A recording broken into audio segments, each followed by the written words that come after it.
Hello, so Bosch sent me their professional Mitre Saw, the GCM 18V-216 one, and I've had it a few months now, so I thought I'd give you my thoughts on it. Now, they sent it to me, as I say, but then I went and bought this stand for it. This is the GTA 2600. I'll put links to the saw, the stand, and some of the other bits I mentioned down below the video and on the tools I use page. So the saw goes onto these mounting arms. They just clip over the stand, and then you just tighten up these knobs to lock it in place. To make it easy to move the saw around, it's got this handle on the top of it, and once you've got it in place, I undo this lock that releases the slide, and then pull out this knob that allows the head to move up. The stand has these wings that can be pulled out and locked into place, and they've got rollers on the end that need to be set to the height of the bed of the saw. So I put a straight bit of wood on and get it clamped in place, using this handy clamp that is very good for keeping your hands away from the blade. Then I can raise the rollers up and lock them in place. A spirit level would work well as well for doing this. Then, if you don't want to use just the rollers, it has these stops that are really useful for repeatable cuts. The saw itself also has these little supports that pull out and lock in place. The saw will run on any Bosch Pro battery, but I prefer these 8Ah Pro core ones. The saw comes with quite a nice dust bag, but I much prefer to use a vac with my saws. And with a cordless saw, you really need a cordless vac. So this one, again, I'm putting an 8Ah Pro core battery in. The end of the hose has a nice nozzle that fits most tools, but you press those two little tabs in and it comes off. Then you can take it to the saw, which has a couple of little holes that those tabs fit in, so it fits on the back of the saw and locks in place and won't pull out. On the front, there's this nice dust chute which really helps with dust collection.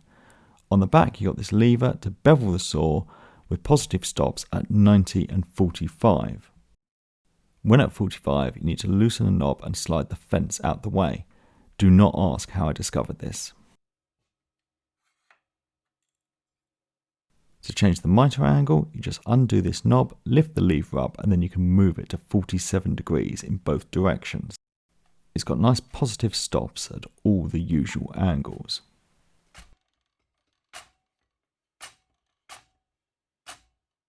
When you've got it to the angle you want, you just tighten that knob up to lock it into place. The saw has a trenching feature, so you can see at the moment the blade goes all the way down, but if you move this tab to the side, it stops and you wind that screw in and out to set the depth you want.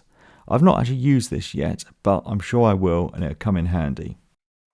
To change the blade on the saw, you've got this spindle lock on one side that locks the blade in place, and then the other side you need an Allen key which is stored on the tool. Now I've not had call to change the blade yet, but when I do, I'm going to use this that comes on it. So instead of using the Allen key, you can just use this toolless nut instead. So when I change the blade, I'm going to give that a go. Before you can pull the trigger, you have to press this knob. Works either left or right handed, and you can't activate the saw without holding it in as a safety feature. When you pull the trigger though, even without pressing it in, the laser comes on, and then you can line everything up and make the cut. So I've told you all about it, now I better try actually cutting something. So I've got some treated 4x2, and we've just got the back on, the 8Ah Pro Core battery in, and we take some slices off, and it manages this with no problem whatsoever. As quick and as powerful as any main saw I've used. But sometimes you're in a pinch and need to use a different battery, so I'm going to use this 2Ah one which I've had for about 5 years. It's the smallest and oldest one I've got. And it definitely works, you just have to take the cut a bit slower, but it would get you out of a pinch. So obviously this is a sliding mitre saw, so really good for cutting wider boards like shelving, and here I'm just running it through some 18mm MDF.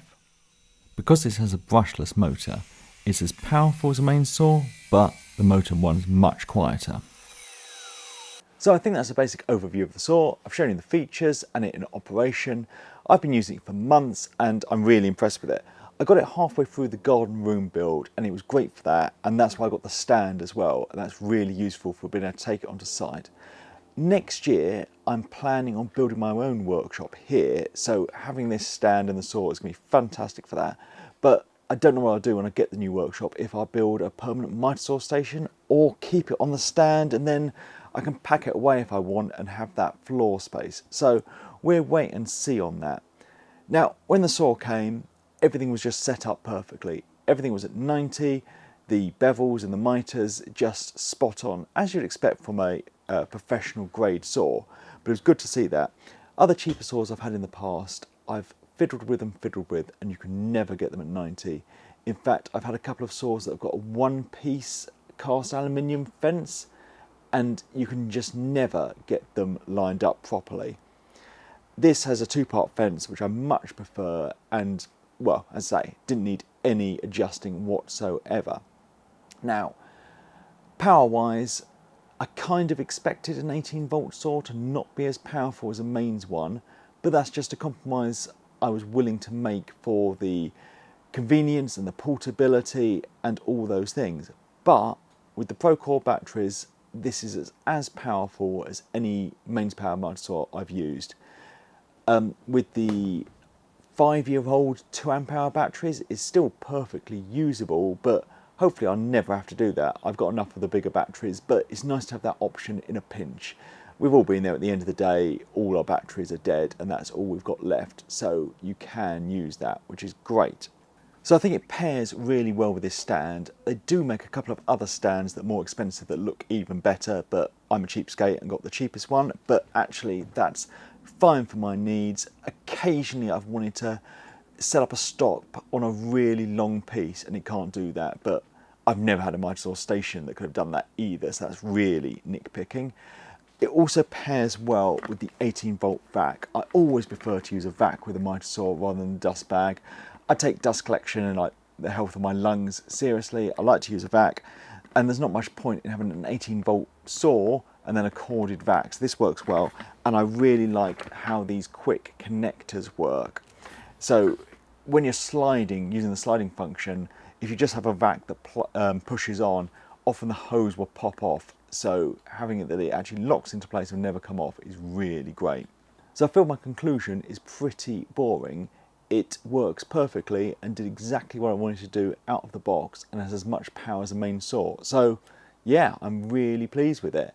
It's definitely not a secondary saw that you just want to use the battery one when you're on site and have no mains. This absolutely can be your main mitre saw. So I'm really pleased with it. I'm looking forward to use it for many years to come. So I will put links down below to the saw, the batteries, the stand and the vac. So thank you for watching. Thank you to Bosch for actually sending me the saw. Thank you to my patrons, and please subscribe for more videos.